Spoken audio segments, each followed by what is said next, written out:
Ketemu lagi di Litra NBF. Kali ini saya akan ngebahas masalah media apakah yang dipakai untuk dasar kandang murai batu, teman-teman. Nah, pada prinsipnya balik lagi ke keinginan si peternak sendiri untuk memulai ternakan. Apakah konsep kandangnya itu permanen? Dalam artian permanen itu semua bahan dari semen ya, teman-teman. Jadi bawahnya itu di floor. Nah, kalau untuk bawah yang di floor itu kita mungkin tidak memerlukan terlalu banyak media ya. Jadi asal kita pasca panen kita tarik anakan, kemudian kita bersihkan kandang murai batu tersebut, teman-teman. Dikarenakan misal medianya itu udah dari tembok bahan semen, biasanya kebanyakan itu kita semprot, teman-teman. Kita semprot, udah bersih, udah kelar. Nah, yang kedua, kalau kita menggunakan dasarnya itu secara alami, dalam artian alami, kita menggunakan pasir, teman-teman, dari pasir bawahnya. Nah, untuk dari pasir sendiri kita harus benar-benar untuk menjaga kebersihannya. Yang pertama yaitu begitu pasca panen itu kita harus membersihkan bawah atau dasar pasirnya itu dari kotoran, terutama buangan fesesnya, teman-teman.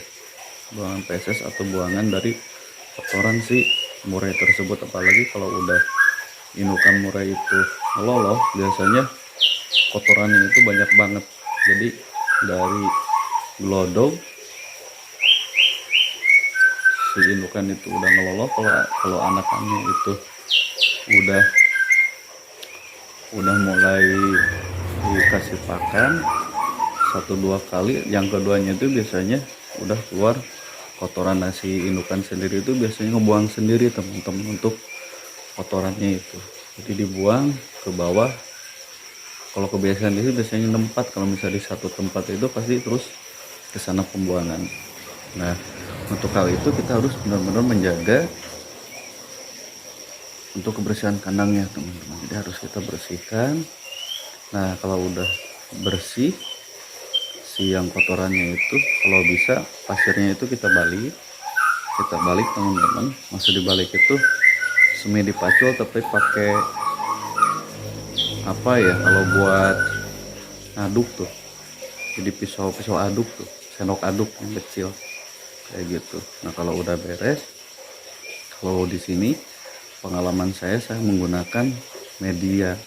Nah, untuk medianya media apa, teman-teman? Akan saya tunjukkan medianya yang digunakan untuk di bawah kandang yang pasir itu setelah pasca panen, teman-teman. Oke, teman-teman, lanjut. Untuk medianya sendiri saya akan tunjukkan, teman-teman, seperti ini. Pertama kita gunakan grit kasar, teman-teman, grit kasar. Dan untuk merek dan lain-lain itu balik lagi ke teman-teman menggunakan grit kasar. Nah, yang kedua menggunakan grit yang ukuran halus. Itu tergantung kebiasaan juga. Jadi gritnya itu ada yang kasar dan ada yang halus. Apa kegunaan grit ini? Grit ini biasanya digunakan untuk si murai batu itu membantu ngasin ya.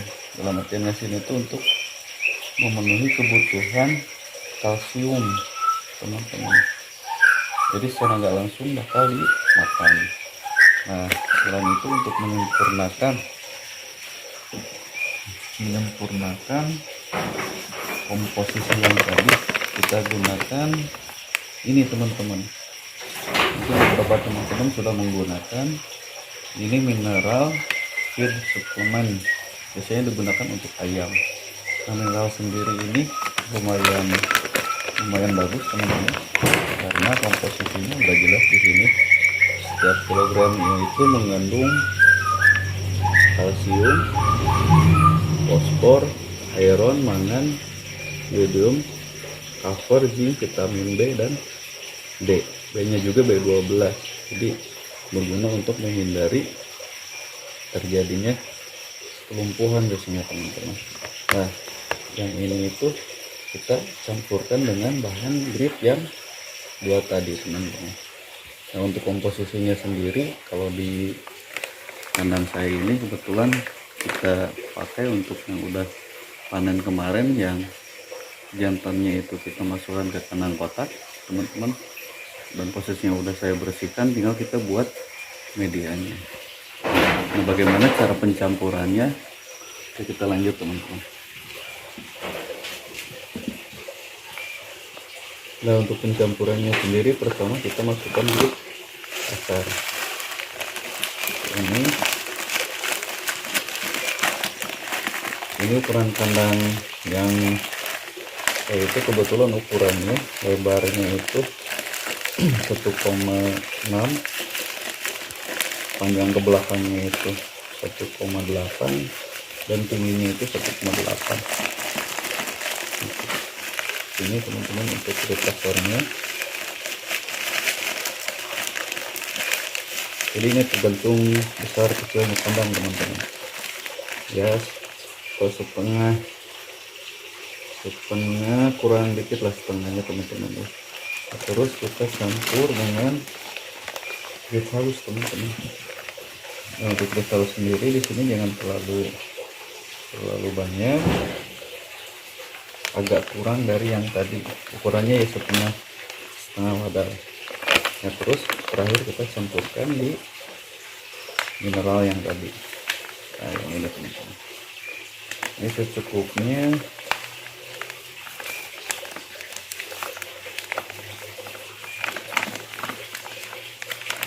Kurang lebih 3/4 teman-teman, 3/4. Oke. Nah, kalau udah beres, kita aduk teman-teman, kita aduk ini sampai agak rata.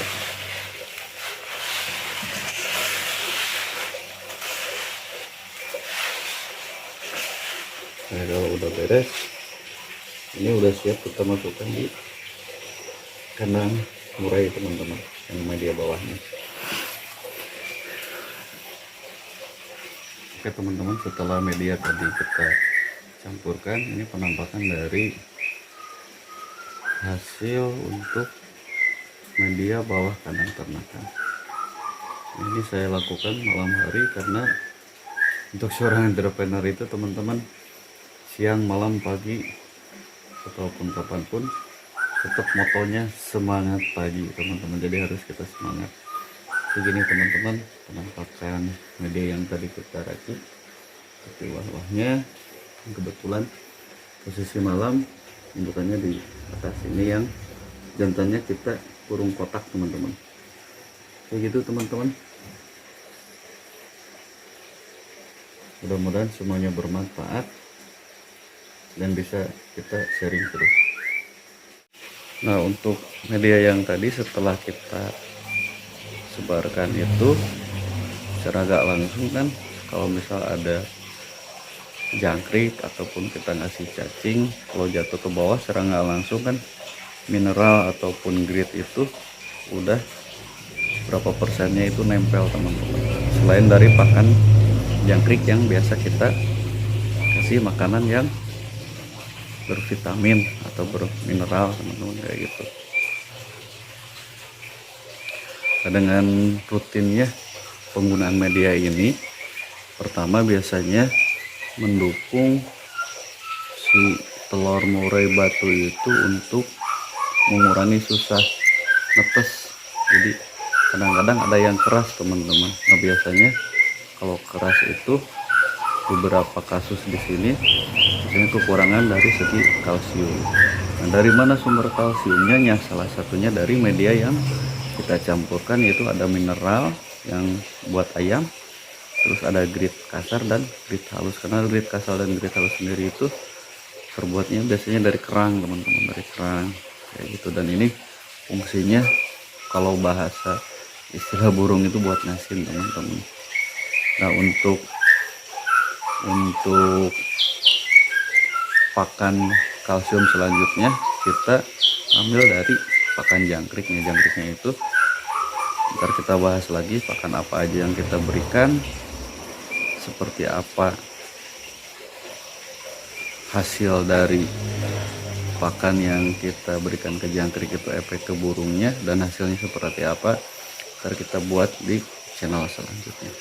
Oke, gitu mungkin teman-teman untuk pembahasan kali ini. Mudah-mudahan bisa bermanfaat, mudah-mudahan kita bisa terus sharing untuk semua peternak yang udah berjalan ataupun yang baru. Tetap kita harus mau belajar dan belajar, karena di ternakan itu banyak kejadian-kejadian yang baru teman-teman, dan harus kita sikapi dengan teliti dan disikapi dengan cepat kayak gitu teman-teman. Karena kalau misal kita telat, untuk proses produksinya juga mungkin bisa telat. Oke gitu teman-teman untuk pembahasan kali ini, mudah-mudahan sekali lagi bisa bermanfaat. Tetap semangat untuk para peternak semuanya. Insya Allah apabila semuanya kita jalankan dengan ikhlas, kita jalankan dengan konsisten, insya Allah proses tidak akan mengkhianati hasil. Oke gitu teman-teman, sampai ketemu lagi di channel selanjutnya. Salam di MBS.